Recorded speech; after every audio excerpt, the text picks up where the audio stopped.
ORS Group of Schools. I am Gaurav Sharma, your computer teacher. Today we are going to discuss about the topic Process Management and Job Scheduling. आज हम आपके subject के topic process management and job scheduling के बारे में discuss करेंगे, जिसमें आपको बताया जाएगा कि हमारे सीपीयू में किस तरीके से सीपीयू हमारा किस तरीके से प्रोसेसेस को मैनेज करता है, और जो हमारी जॉब शेड्यूलिंग टॉपिक है उसको भी हम आज डिफाइन करेंगे कि शेड्यूलिंग क्या होती है और कितने टाइप की होती है। ये बहुत ही इंपॉर्टेंट टॉपिक है आपके सिलेबस का, तो इसको बहुत अच्छे से समझिएगा। और ये फ्यूचर के लिए भी बहुत इंपॉर्टेंट है, क्योंकि ये टॉपिक आपका अक्सर आपसे पूछा जाता है। जितने भी आप कंप्यूटर से रिलेटेड टॉपिक्स पढ़ेंगे तो ये टॉपिक उसमें इंपॉर्टेंट टॉपिक में से है। ठीक है, तो सबसे पहले हम बात करेंगे कि प्रोसेस मैनेजमेंट एक्चुअल में होता क्या है। स्टूडेंट्स, अब हम बात करेंगे प्रोसेस मैनेजमेंट की कि प्रोसेस मैनेजमेंट होता क्या है। देखिए, प्रोसेस मैनेजमेंट क्या है, यहाँ पर बता रहे हैं मैनेजिंग द प्रोसेस और प्रोसेसर। ठीक है, प्रोसेस मैनेजमेंट जैसे कि इसके नेम से आपको सजेस्ट हो रहा है कि प्रोसेस का मैनेजमेंट करना। ठीक है, अब प्रोसेस क्या है, हमारे कंप्यूटर पे जब भी कोई वर्क परफॉर्म कराते हैं हम, यूजर अगर कोई वर्क परफॉर्म कराता है तो वो हमारे सीपीयू में प्रोसेस के रूप में उसको लिया जाता है। ठीक है, जब हम कोई यूजर कोई इनपुट देता है या कोई इंस्ट्रक्शन देता है किसी वर्क को करने के लिए, तो वो हमारे सीपीयू में एज ए प्रोसेस जाकर के वो फीड होता है। अब सीपीयू उसको क्या करता है, प्रोसेस को एग्जीक्यूट कराता है। होता क्या है, जब हमारा कोई सिस्टम मल्टी प्रोग्रामिंग वाला होता है तो उसमें बहुत सारी प्रोसेस एक साथ एग्जीक्यूट कराने की उसकी कैपेबिलिटी होती है। तो बहुत सारी प्रोसेस एक साथ एग्जीक्यूट कौन कराता है, हमारा सीपीयू कराता है। और ये प्रोसेस एग्जीक्यूट होती कहाँ पे है, मेन मेमोरी में, मीन्स हमारे रैम में। हमारी रैम में जाकर के ये प्रोसेस जो है वो एग्जीक्यूट हो रही होती हैं, जो कि प्रोसेस उस समय करंटली एक्टिव होती हैं। तो अब जो प्रोसेस हमारे सिस्टम में हमारे रैम में प्रेजेंट है उस समय जो एग्जीक्यूट कराई जा रही हैं, उनको सीपीयू एग्जीक्यूट एक 1 by 1 कराएगा। 1 by 1 भी करा सकता है या एक साथ भी करा सकता है, ये कैपेबिलिटी सीपीयू की डिपेंड करती है। जब सीपीयू के पास में बहुत सारी प्रोसेस होती हैं एग्जीक्यूट कराने के लिए, तो हमारे सिस्टम पे सीपीयू उन सभी के लिए शेयर हो जाता है आपस में। मतलब सीपीयू हमारा एक है और प्रोसेस ज्यादा है, तो सभी के लिए वो इक्वली अपने हिसाब से वो डिवाइड हो जाता है उनकी नीड के अकॉर्डिंग। अब जैसे कि इसमें एक टॉपिक आता है इसी के बीच में, सीपीयू आइडियल टाइम। देखिए, सीपीयू आइडियल टाइम क्या है, जब हमारा सीपीयू बहुत सारी प्रोसेस को करने में बिजी होता है, तो उस समय पे मान लीजिए किसी एक पर्टिकुलर प्रोसेस को वो परफॉर्म करा रहा है, तो परफॉर्म कराते वक्त उसमें कोई इनपुट आउटपुट ऑपरेशन उसको उस समय इनपुट आउटपुट ऑपरेशन वहां पर हो रहा है। ठीक है, तो उस समय सीपीयू का वर्क मान लीजिए वहां पर नहीं है, तो उतनी देर सीपीयू हमारा वेट करेगा या आइडियल स्टेट पे रहेगा। उस समय वो वर्क भी नहीं करेगा और साथ ही साथ में वो मतलब इंगेज भी रहेगा। तो वो हमारा जो उतनी देर का सीपीयू का टाइम है वो वेस्ट हो रहा है। तो सीपीयू आइडियल टाइम को कम करने के लिए प्रोसेस मैनेजमेंट हमारा ऑपरेटिंग सिस्टम वहां पर लगाता है।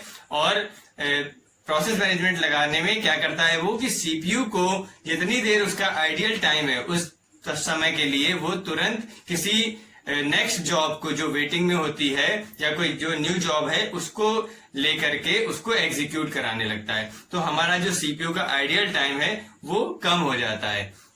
इस तरीके से हमारा जो ये प्रोसेस मैनेजमेंट है वो इस तरीके से वहां पर कंप्लीट होता है। यहाँ पर इसका हम थ्रूपुट देख सकते हैं। थ्रूपुट का मीन्स है हमारे प्रोसेस की, हमारे सिस्टम की एफिशिएंसी, कितना ज्यादा वो वर्क हमारा कम समय में कितने ज्यादा वर्क को परफॉर्म कर रहा है, तो उसको हम उसके थ्रूपुट के फॉर्मूले से निकाल सकते हैं। तो देखिए, फॉर्मूला यहाँ पर लिखा है, number of jobs completed upon total time taken to complete the job. ठीक है, मतलब कितनी जॉब उसने कंप्लीट करी और कितना टाइम उसने लिया सारी जॉब्स को कंप्लीट करने में। मान लीजिए 10 जॉब्स उसने कंप्लीट करी हैं, तो वो टोटल टाइम उसने कितना लिया है, इनको आपस में डिवाइड करने से इसका थ्रूपुट मीन्स इसकी एफिशिएंसी, हमारे सिस्टम की एफिशिएंसी निकल करके वहां पे आ जाती है। तो ये हमारा टॉपिक है प्रोसेस मैनेजमेंट। ठीक है, अब हम देखेंगे जॉब शेड्यूलिंग क्या है। ये हमारा बहुत इंपॉर्टेंट टॉपिक है, आपको मैंने जैसे बताया, उसको ध्यान से समझिएगा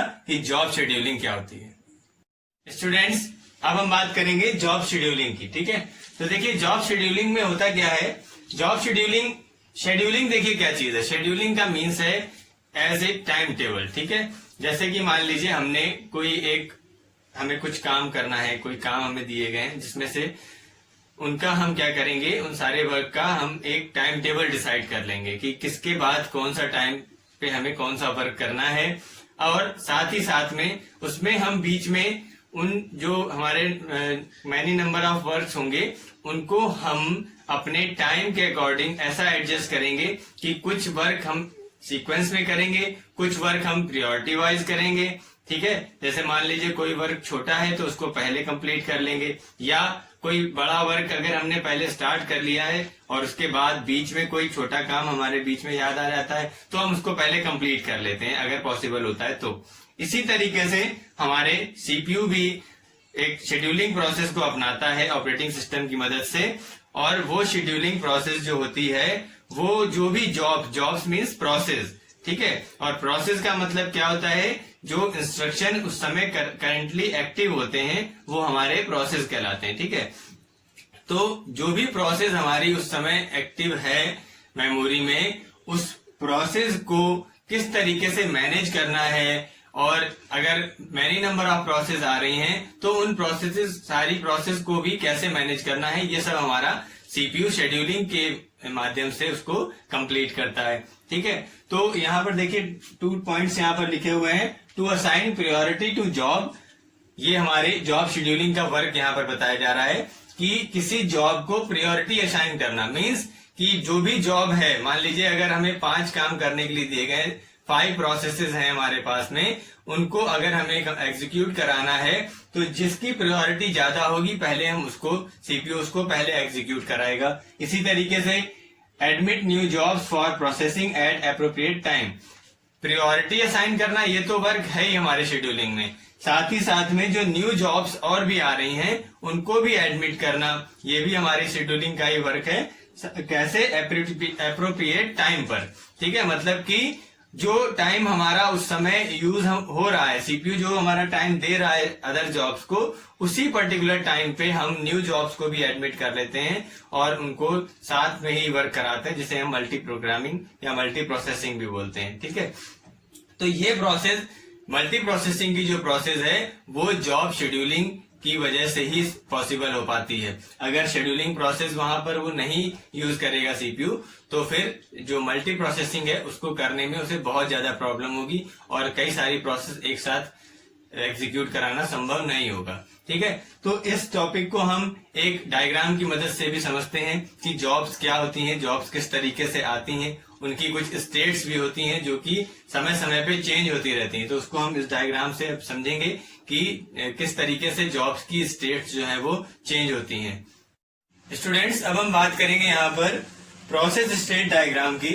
इससे आपको समझ में आएगा कि सीपीयू किस तरीके से किसी प्रोसेस को लेता है और किस तरीके से उसको एग्जीक्यूट कराता है और किस तरीके से उसको कंप्लीट करता है। तो देखिए यहाँ पर प्रोसेस की डिफरेंट काइंड्स ऑफ स्टेट्स दिखाई गई हैं, जहां पर सबसे पहले आपको न्यू स्टेट दिखा रहे हैं। तो न्यू स्टेट में होता क्या है कि जब कोई प्रोसेस सीपीयू अगर अडॉप्ट करता है, मींस सीपीयू के पास में अगर कोई प्रोसेस आई है रन होने के लिए, तो वो जो सीपीयू के पास आ चुकी है प्रोसेस, न्यू प्रोसेस है, ठीक है, तो वो कहलाएगी न्यू स्टेट। इसी तरीके से नेक्स्ट यहाँ पर है active state. Next new state और एक्टिव स्टेट के बीच में एक रेडी स्टेट भी होती है। रेडी स्टेट में एक्चुअल में होता क्या है कि जो प्रोसेस सीपीयू ने ले ली है, अब मान लीजिए कि एक से ज्यादा प्रोसेस सीपीयू टेक कर लेता है, ले लेता है, तो उसको वो रेडी स्टेट में रख लेगा। ठीक है, उसमें से रेडी स्टेट से अगर कोई पर्टिकुलर प्रोसेस को वो लेकर के एग्जीक्यूट करा रहा है तो वो प्रोसेस हो जाएगी हमारी एक्टिव स्टेट में। ठीक है, तो नेक्स्ट हमारी यहाँ पर है एक्टिव स्टेट। जो प्रोसेस करंटली रन हो रही है वो कहलाएगी हमारी एक्टिव स्टेट प्रोसेस। अब देखिए एक्टिव स्टेट प्रोसेस जो रन कर रही है वो एक्टिव है, तो अब यहाँ पर क्या बीच में एक आया है वेटिंग स्टेट। ठीक है, वेटिंग स्टेट का मीनिंग क्या है, अगर किसी प्रोसेस में मान लीजिए इनपुट आउटपुट ऑपरेशंस परफॉर्म कराने हैं, ठीक है, तो वो उस समय के लिए सीपीयू का तो कोई काम है नहीं, इनपुट आउटपुट ऑपरेशंस वहां पर परफॉर्म हो रहे हैं, तो सीपीयू क्या रहेगा वहां पर उस समय उतनी देर के लिए वो एंगेज्ड भी रहेगा और वर्क भी नहीं करेगा। तो वो प्रोसेस को वो क्या कर देता है, वेटिंग स्टेट में डाल देता है। वेटिंग स्टेट में वो प्रोसेस होती है जो कि या तो इनपुट आउटपुट ऑपरेशंस परफॉर्म करा रहे हैं या किसी अदर रीजन से उसको वेटिंग स्टेट पे डाला गया है, तो वो प्रोसेस होगी हमारी वेटिंग स्टेट में। इसके बाद में यहाँ पर लिखा हुआ है हॉल्टेड स्टेट। हॉल्टेड का मीन्स है जो प्रोसेस कंप्लीट हो गई, ठीक है, कंप्लीट हो गई है लेकिन अभी उसको सीपीयू ने उसको लीव नहीं किया है वो सीपीयू के अंडर में ही, ठीक है, मेमोरी में हमारी वो प्रोसेस अभी भी है। एक्चुअल में मेन मेमोरी में वो प्रोसेस होती है जो रन हो रही होती है, ठीक है। तो जब तक प्रोसेस हमारी मेमोरी के अंदर है, अगर वो प्रोसेस कंप्लीट हो भी चुकी है और मेमोरी में है तो वो कहलाएगी हॉल्टेड प्रोसेस, ठीक है। तो इस तरीके से यहाँ पर डिफरेंट स्टेट्स यहाँ पर बताई गई हैं किसकी, प्रोसेस की, कि किस तरीके से प्रोसेस सीपीयू प्रोसेस को लेता है, लेने के बाद में एग्जीक्यूट कराता है। अगर कोई पर्टिकुलर रीजन है तो उसके लिए उसको वेटिंग स्टेट में भी डाल सकता है और उसके बाद में वो कंप्लीट होने के बाद में हॉल्टेड स्टेट में जाएगी। इसके बाद से फिर मेमोरी से भी वो, जब प्रोसेस कंप्लीट हो जाएगी तो मेमोरी से भी उसको खाली कर दिया जाएगा, हटा दिया जाएगा और न्यू प्रोसेस वहां पर आ जाएगी, ठीक है। तो ये हमारा प्रोसेस स्टेट डायग्राम है जिससे हमको इसके बारे में समझ में आया। अब हम बात करेंगे यहाँ पर कुछ फैक्टर्स जो हैं हमारी शेड्यूलिंग से रिलेटेड हैं, उनके बारे में डिस्कस करेंगे। तो इनसे आपको पता चलेगा कि किस तरीके से हमारा सीपीयू जो है वो बेस्ट रिस्पांस दे सकता है। इन फैक्टर्स की हेल्प से हमें ये जानकारी मिलेगी, ठीक है। जैसे कि सबसे पहले यहाँ पर लिखा हुआ है सीपीयू यूटिलाइजेशन, ठीक। सीपीयू यूटिलाइजेशन में एक्चुअल में होता क्या है, जो भी हमारी प्रोसेस सीपीयू ने ली हुई है उसको सीपीयू कितना ज्यादा हम उसका सीपीयू का यूज कर पा रहे हैं, ठीक है। मान लीजिए ये आपको जैसे कि अभी बताया था कि कुछ प्रोसेस में इनपुट आउटपुट ऑपरेशंस अगर बीच में आ जाते हैं तो उस जगह पे हमारा सीपीयू का जो टाइम है वो वहां पर वेस्ट हो रहा होता है, ठीक है। तो क्योंकि वहां पर इनपुट आउटपुट ऑपरेशंस परफॉर्म हो रहे हैं तो उस समय पे सीपीयू जो रहेगा वहां पर इंगेज भी रहेगा और उसका यूज भी नहीं कर पा रहे हैं। तो सीपीयू क्या करता है कि किसी दूसरी प्रोसेस को उतनी देर के लिए ले लेता है जो कि उस समय वेटिंग में होगी या कोई न्यू प्रोसेस आई होगी तो उसको एग्जीक्यूट कराने लगेगा, ठीक है। तो ये हमारा हो जाएगा क्या, सीपीयू यूटिलाइजेशन से रिलेटेड टर्म है ये, कि सीपीयू जो है वो उसका यूटिलाइजेशन मैक्सिमम होना चाहिए, ठीक है। तो ये टर्म जो हमारा है ये शो करेगा कि मैक्सिमम सीपीयू यूटिलाइजेशन हम किस तरीके से करा पाए। तो शेड्यूलिंग में हम लोग वो टेक्निक्स का यूज करते हैं। फिर इसी तरीके से turn around time. Turn around time actual में होता क्या है, total time taken by a process, ठीक है। सीपीयू जब किसी प्रोसेस को एग्जीक्यूट कराता है तो पूरी प्रोसेस जो एग्जीक्यूट हुई है उसमें कितना टाइम लगा है वो हमारा कहलाता है टर्न अराउंड टाइम, ठीक। तो ये मिनिमम होना चाहिए। टर्न अराउंड टाइम क्या होना चाहिए, मिनिमम होना चाहिए, कम से कम टाइम में हमारी प्रोसेस कंप्लीट हो जानी चाहिए। इसी तरीके से नेक्स्ट यहाँ पर है हमारा वेटिंग टाइम, ठीक है। देखिए वेटिंग टाइम जो है, अगर कोई प्रोसेस वेटिंग स्टेट में है तो वो हमारी वेटिंग प्रोसेस कहलाती है। तो वेटिंग टाइम मिनिमम होना चाहिए, ठीक है। क्यों होना चाहिए, क्योंकि जितनी देर हमारा प्रोसेस वेटिंग टाइम में रहती है तो सीपीयू वहां पर इंगेज रहता है और कोई भी वर्क परफॉर्म वो नहीं करवा पाता है, ठीक। तो इसलिए वेटिंग टाइम को मिनिमम होना जरूरी है, कम से कम वेटिंग टाइम वहां पर होना चाहिए। तो ये शेड्यूलिंग हमारी ऐसी होनी चाहिए जो कम मिनिमम वेटिंग टाइम वहां पर एक्वायर करे। अब देखिए नेक्स्ट क्या है, रिस्पॉन्स टाइम।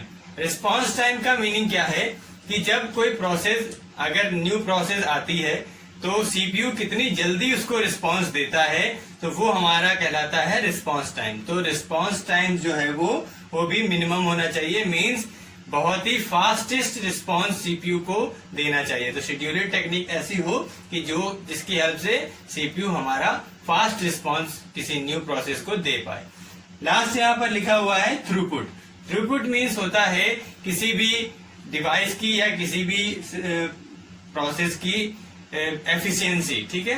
तो जो हमारा सीपीयू है, थ्रूपुट यहाँ पर सीपीयू का हम देखते हैं कि सीपीयू जो रिजल्ट प्रोवाइड कर रहा है तो ओवरऑल उसका रिजल्ट कैसा रहा, कम जो ये हमारे सारे टर्म्स हैं उन सबसे रिलेटेड हमारा जाकर के यहाँ पर थ्रूपुट बनता है कि कम से कम हमारा टर्न अराउंड टाइम जो है वो कम से कम होना चाहिए, वेटिंग टाइम कम से कम होना चाहिए, सीपीयू यूटिलाइजेशन मैक्सिमम होना चाहिए। तो इन सारी चीजों को देखते हुए हम लोग थ्रूपुट को कैलकुलेट करते हैं और थ्रूपुट का जो रिजल्ट आता है उससे ये चीज डिसाइड करते हैं कि हमारी प्रोसेस जो थी उसकी जो टाइमिंग रही है वो बेस्ट रही है या नहीं। तो ये हमारा डिपेंड करता है इस थ्रूपुट पे। So students, these are the terms related to scheduling. Try to understand these topics. तब तक के लिए keep studying and be happy always. Thank you.